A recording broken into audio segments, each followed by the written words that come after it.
regional grandmaster, assistant regional grandmaster. மற்றும் எனக்கு கொடுத்த டாபிக் தலைப்பு ஆஸ்ட்ரோபோரோசிஸ் அப்படின்ற ஒரு எலும்பு நைவு நோய் அப்படின்னு சொல்லுவோம். எலும்புடைய திடம் குறையும் சில வார்த்தைகள் சொல்லலாம் அப்படின்னு. இப்போ முதலில் நான் வந்து திருச்சி மருத்துவ எலும்பு உடனீக்கியல் கழகத்தின் தலைவராக இருக்கேன். போன மாதம் ஒரு வாரம் ஃபுல்லாக நாங்கள் ஓல்ட் ஏஜ் பீப்புள் வயதானவர்களுக்கும் அந்த எலும்பை எப்படி பாதுகாக்கிறது அப்படின்றத பற்றியும் கேம்ப்ஸ் நிறைய நடத்தி விழிப்புணர்வு இதெல்லாம் நடத்தி செய்தித்தாள்களில் பல இதெல்லாம் வந்துச்சு, விழிப்புணர்வு விஷயங்கள்லாம். அதெல்லாம் சில பேர் படிச்சுருந்துருப்பீங்க. அது ஏன் அவ்வளோ முக்கியத்துவம் அப்படின்னா, நம்பர் 1 வந்து நம்ம ஊரில் நம்ம நாட்டில் வயதானவர்களுடைய விகிதம் ஜாஸ்தியாகுது. அப்படின்னா என்னென்னா, நம்ம வந்து நீண்ட நாட்கள் வாழ்கிறோம். நம்மளுடைய வாழ்க்கை வந்து நம்ம சுதந்திரம் அடைஞ்சப்போ சராசரி வயது வந்து 45-50 தான். ஆனால் இப்போ வந்து அது 75 உயர்ந்திருக்கு, 70-75. அப்படின்னா என்ன அர்த்தம்னா, நம்ம பாப்புலேஷனில் நம்மளுடைய சமுதாயத்தில் இனி போக போக வயதானவர்களுடைய எண்ணிக்கை நிறைய ஜாஸ்தி ஆகிட்டே போகும்.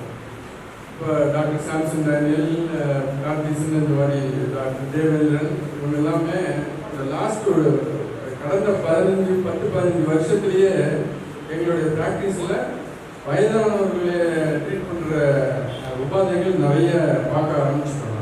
முன்னாடிலாம் ஆர்த்தோபெடிக் சர்ஜன் அப்படின்னாலே ஆக்சிடென்ட் கேசஸ் தான் பார்க்குற மாதிரி இருக்குது. சின்னவங்க சிறு வயதானவங்களுக்கு தான் மெயினாக ஆக்சிடென்ட் நடக்கும். ரோட்டில் டிராஃபிக்கில் போவாங்க, ஆக்சிடெண்ட்டில் நடக்கும், அதை தான் ட்ரீட் பண்ணுவோம். ஆனால் இப்போது அந்த ட்ரெண்ட் மாறி இருக்கு. ஏன்னா நம்ம சேஃப்டி மெஷர்ஸ்லாம் கொஞ்சம் ஜாஸ்தியாகிடுச்சு. நம்ம பாதுகாக்கிற ஹெல்மெட் போட்டுக்கிறோம், சீட் பெல்ட் போட்டுக்கிறோம். ஆக்சிடென்ட் ஓரளவு குறைஞ்சிட்டு இருக்கு, ஃபுல்லாக குறையில இருக்கணும். இருந்தாலும் அதுக்கு சமமாக வயதானவர்களுக்கான மூட்டு மற்றும் எலும்பு ப்ராப்ளம்ஸ் நாங்கள் நிறைய பார்க்குறோம். அதில் உதாரணத்துக்கு எலும்பு முறிவு. இப்போ அவங்க வந்து லேசாக தடுக்கி விட்டு கீழே விழுந்துட்டாலே ஒரு ஃப்ராக்சர் ஆகிடும். ஒரு மணிக்கட்டுலேயோ கணுக்கால்லையோ இடுப்புலையோ வந்து எலும்பு முறிவு ஏற்படுது. அது வந்து நிறைய பார்க்குறோம். அப்படி அது ஒன்று. ரெண்டாவது, மூட்டு நிறைய நாள் வாழ்ந்ததுனால அந்த மூட்டு ரொம்ப நாள் வேலை செய்யறதுனால அந்த மூட்டு வந்து தேய்மானம் அடைஞ்சு அதுக்கு மூட்டு மாற்று அறுவை சிகிச்சை அளவுக்கு போகிற ஸ்டேஜுக்கு அவங்க வலி ஏற்பட்டு அதுக்கு நிறைய அறுவை சிகிச்சைகள் செஞ்சுருக்கு. இது மாதிரி வயதானவர்களுடைய எலும்பு பிரச்சனைகள் நிறைய வராங்க. அதில் முக்கியமாக இந்த எலும்பு நைவு நோய் அப்படின்னா என்னென்னா, எலும்புடைய திடம் வந்து குறையிறது. அதனால என்ன சார், வயசானா தோல் தான் சுருக்குது, தலை நரைக்குது, அது மாதிரி எலும்பும் வீட்டு தானே ஆகும். இது என்ன பெரிய விஷயம் அப்படின்னா, மற்ற இதெல்லாம் நம்மளால் ப்ரிவென்ட் பண்ணலாம், நம்மளால் தடுக்க முடியாது. தலை வெள்ளையாகிறத வந்து நம்ம டைவெல்லாம் அடிக்கலாம் முடியாது, திருப்பி கருப்பாக முடியாது. ஆனால் எலும்புக்கு நம்ம சில விஷயங்கள் பண்ணோம்னா அந்த எலும்பு வந்து திடமாக்கிடணும். அந்த திடத்தன்மையை வந்து ஓரளவுக்கு நம்ம அதை மெயின்டைன் பண்ணலாம். அதனால அதனால தான் அது முக்கியத்துவம் அடையுது. அது நம்ம விழிப்புணர்வு இல்லைன்னா நம்ம அதை செய்ய மாட்டோம். செய்யலைன்னாக்கா அது எலும்பு வீக் ஆகிறதுனால ஒரு உபாதைகள் ஏற்படும். ஒரு ஃப்ராக்சர், இடுப்பு ஃப்ராக்சர்லாம் ஆச்சு அப்படின்னா கிட்டத்தட்ட ஒரு 10 வருஷம் முன்னாடிலாம் அவங்களுடைய ஆய்வு முடிஞ்ச மாதிரி.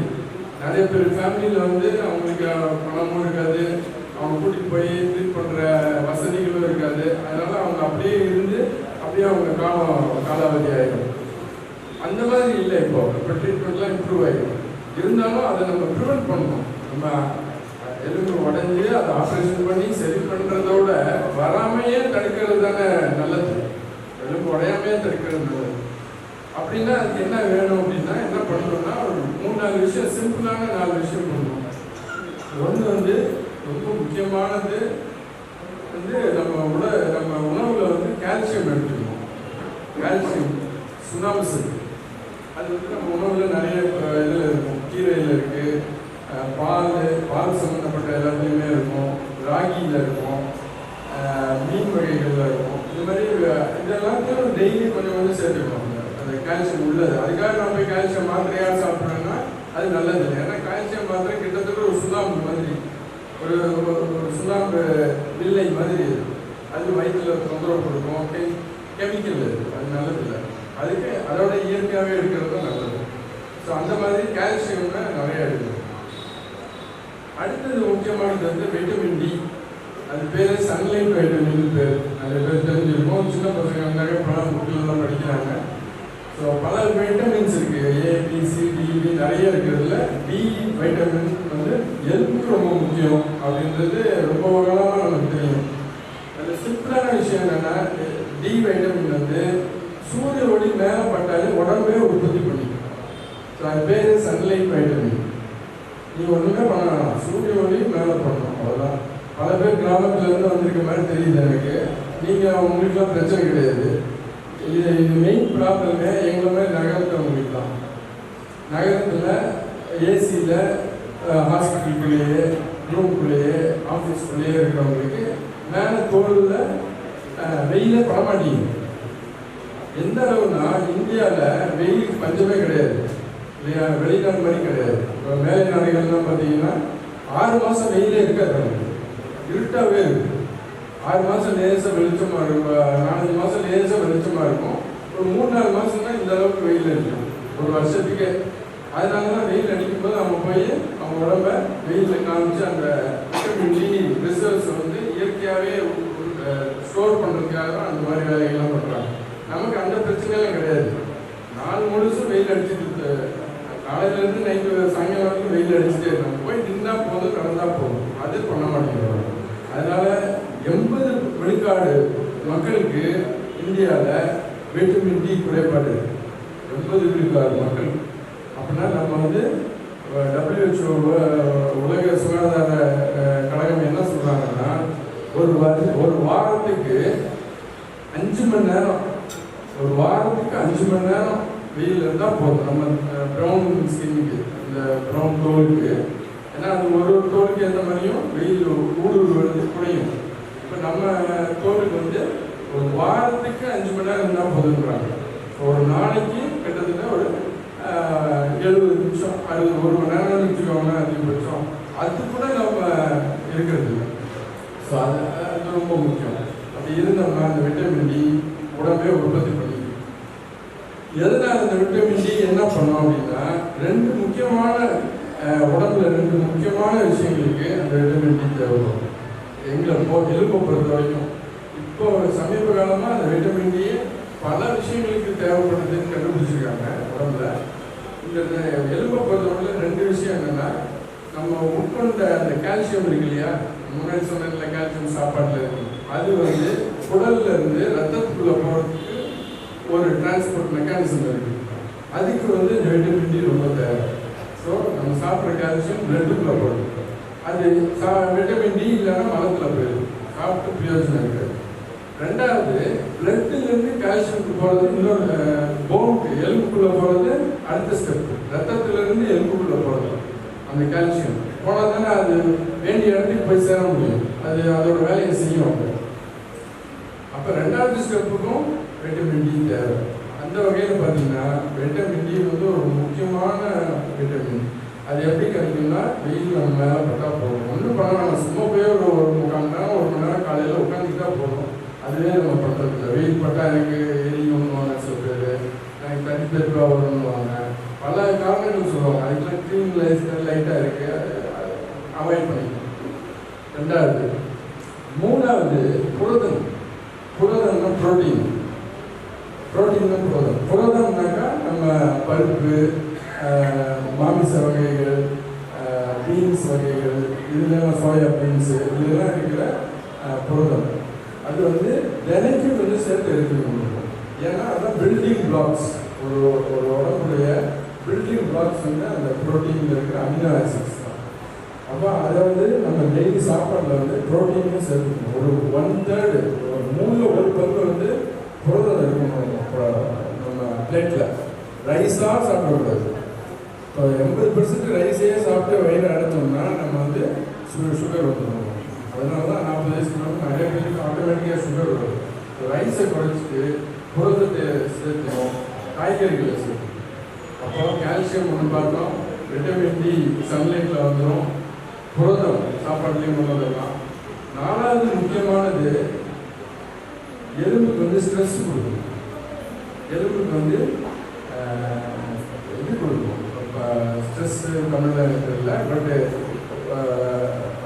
ஒரு மனிதனே அவனை வந்து மேன்மை அடையணும்னா அவனுக்கு ஓரளவு ஸ்ட்ரெஸ்ஸு தேவை உடம்புல, மனசில், உடம்புல. அப்படி இருந்தால் தான் அவனால் மேலில் வர முடியும். அந்த மாதிரி எலும்புக்கு வந்து அந்த முக்கியமான ஒரு ஸ்ட்ரெஸ் எப்படி கொடுக்க முடியும்னாக்கா நடந்தால் போதும். நடந்தால் உடற்பயிற்சி பண்ணால் எலும்புக்கு வந்து அந்த இதெல்லாம் வந்துடும். இப்போ 4 விஷயத்தில் சன்லைட்டும் நடக்கிறதும் வெயிலில் நடந்தாலே வந்துடும். ரெண்டும் சாப்பாட்டில் கால்சியமும் புரதமும் சேர்த்துக்கிட்டா போதும். ரொம்ப சிம்பிளான 4 விஷயம். நம்ம நார்மலாக பண்ணுறத 40-50 வயசுக்கு மேலே கொஞ்சம் கவனித்து பண்ணணும்.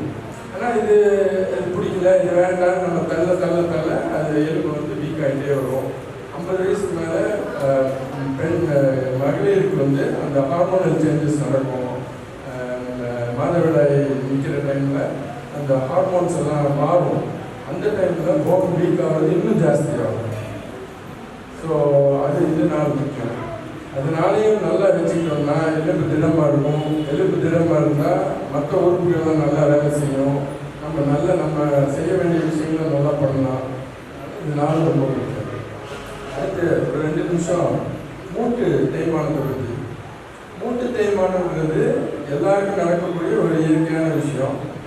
ஏன் தெரியுதுன்னா அதில் இருக்கிற மஜ்ஜை வந்து கொஞ்சம் கொஞ்சமாக வயதாக அதனுடைய திடத்தன்மை, அதனுடைய மெத்து இருக்கிற தன்மையை இழந்து அது தடிமனாகி அது வந்து பிரிந்து அப்படியே பல ஸ்டேஜஸில் அது வந்து மூட்டு தேய்மானம் நடக்கும். அதை வந்து நம்ம உள்ள ரொம்ப தடுக்க முடியாது. நம்ம சில பேர் என்ன சொல்லுவாங்க, சில டாக்டர்ஸ் கூட ஆர்த்தோவில் தப்பாக அதை வந்து இது பண்ணுவாங்க, அட்வைஸ் பண்ணுவாங்க. அவங்க மூட்டு வலிச்சுட்டா, மூட்டு தேய்மானம் இருக்கு, நீங்கள் நடக்கவே கூடாது அப்படின்றாங்க. அது தப்பு. நடக்காமையே இருக்கிறது வந்து மூட்டுக்கு நல்லது கிடையாது. மூட்டுக்கு வந்து எக்ஸசைஸும் பண்ணணும், முடிந்தவரை நடக்கணும். அது நான் எப்படி சொல்லுவேன்னாக்கா, நீங்கள் அதுக்காக 1 கிலோமீட்டர் டெய்லியும் நடங்கன்னு சொல்ல மாட்டேன். ஒரு சேரை போட்டுட்டு ஒரு 5 நிமிஷம் நடங்க, உட்காந்துக்கோங்க. திருப்பி 5 நிமிஷம் நடங்க, உட்காந்து ரெஸ்ட் எடுத்து நடக்கலாம். ஏன்னா மூட்டுக்கு வந்து ரத்த ஓட்டமே, மூட்டில் இருக்கிற மஜ்ஜைக்கு வந்து ரத்த ஓட்டமே கிடையாது. ரத்த ஓட்டம் இல்லாத எந்த உறுப்பும் உடம்புக்குள்ள வாழ முடியாது. அது வந்து வீணாக போயிடும். இப்போ உதாரணத்துக்கு நகம், அதுக்கு வந்து ரத்த ஓட்டம் கிடையாது. கட் பண்ணாக்கா அது கீழே விழுந்துடும். அது மாதிரி ஒரு விரலை இறுக்கி கட்டினோம்னா அதுக்கு ரத்த ஓட்டம் இல்லாமல் கருப்பாகி அழுகி போயிடும். ஆனால் மூட்டுக்குள்ளே இருக்கிற மஜ்ஜைக்கு ரத்த ஓட்டமே கிடையாது. அது ரத்தத்திலேருந்து ஃபில்டர் பண்ணுற ஒரு சைனோவியல் ஃப்ளூயிட்னு ஒரு திரவத்தை வச்சு தான் அதோட நரிஷ்மெண்ட். அப்போ அந்த திரவம் சுரக்கிறதுக்கு, அந்த திரவத்தோடைய சர்க்குலேஷனுக்கு நம்ம வந்து பயிற்சியும் நடைப்பயிற்சியும் ரொம்ப முக்கியம். இது இல்லாமல் கொஞ்சம் மெடிசன்ஸ் எடுத்துக்கணும். ஸ்ட்ரெயினை குறைக்கணும். பல விதமான ஸ்ட்ரெயின், வெயிட் தூக்கிட்டு ரொம்ப நடக்கிறதெல்லாம் ஒரு ஏஜுக்கு மேலே பண்ணக்கூடாது. அந்த மாதிரி ஸ்ட்ரெயினை குறைக்கணும். ஆனால் எக்ஸசைஸையும் ஹெல்த்தையும் மெயின்டைன் பண்ணணும். இந்த மாதிரி சில விஷயங்களை, சிம்பிளான விஷயங்களை பண்ணிட்டாலே நம்ம வந்து நம்மளுடைய எலும்பு மூட்டை கவனிச்சுக்கலாம். அது நல்லா இருந்தால் நம்மளுடைய இதில் முக்கியமாக என்னென்னா, இது யங் ஏஜில் ரொம்ப பண்ணணும். ஓல்டு ஏஜில் தான் பண்ணணும் இல்லை, யங் ஏஜில் ரொம்ப பண்ணாதான், சின்ன வயசில் பண்ணாதான் நம்மளுடைய பிற்காலத்தில் நல்லா வாழ முடியும். ஏன்னா இப்போ 30-35 வயசுக்குள்ளே நமக்கு இருக்கிற எலும்புடைய திடத்தன்மையும் தான் நம்ம பிற்காலத்தில் எவ்வளோ இருக்குன்றதை நிர்ணயம் பண்ணும். இந்த மாதிரி விஷயங்கள் எல்லாம் சொல்லி இதிலிருந்து பயனடைந்தீர்கள் என்று எண்ணி என்னுடைய உரையை முடித்துக் கொள்கிறேன். நல்ல வாய்ப்புக்கு நன்றி.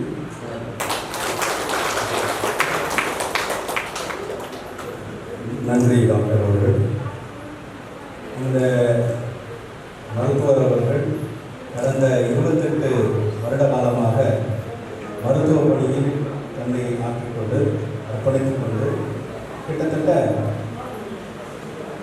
இந்திய மக்களுக்காக சேவை செய்ய வேண்டும் என்ற உயரிய நோக்கத்தோடு வெளிநாட்டில் படித்தாலும் இங்கு நமது இந்திய மக்களுக்கு சேவை செய்ய வேண்டும் என்று நமது இந்திய நாட்டில் தற்போது அப்போலோ மருத்துவமனையில் எல்லாரும் வீட்டில் சொல்லுவாங்க, ஏதாச்சும் நம்ம பிரச்சனை வந்துச்சுன்னா பல்ல உடச்சிடுவேன், எலும்பை உடச்சிடுவேன் அப்படின்னு சொல்லுவாங்க. அப்படி எலும்பெல்லாம் உடச்சிட்டு போனாலும் இந்த டாக்டர் நம்மளை காப்பாற்றி கொடுத்துருவாரு. சிறந்த முதுகுத்தண்டு அறுவை சிகிச்சை நிபுணர். எந்த எலும்பு உடைஞ்சாலும் அதை சரி செய்து நம்மளை காப்பாற்றக்கூடிய அந்த மருத்துவருக்கு உங்களால் ஆன ஒரு அன்பு வெளிப்பாடு அவருக்கு நன்கு கரவொலி கொடுத்தோம்.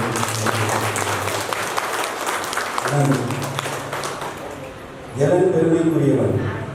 தோற்றத்தில் எளிமை, செயலில் மனித தன்மை, வெற்றியில் வெறியின்மை, இவைகளை உடையவன் தான் பெருமைக்குரியவன். அப்படிப்பட்ட வார்த்தைகளுக்கு சொந்தக்காரரான நமது லார்ஜ் ஆஃப் ராக் 260 மூத்த உறுப்பினர் மருத்துவர் டாக்டர் சாம்சன் டேனியல் அவர்கள் இந்த எலும்பு ஓய்வு முகாம் பற்றி ஒரு வார்த்தை கூறுவார்.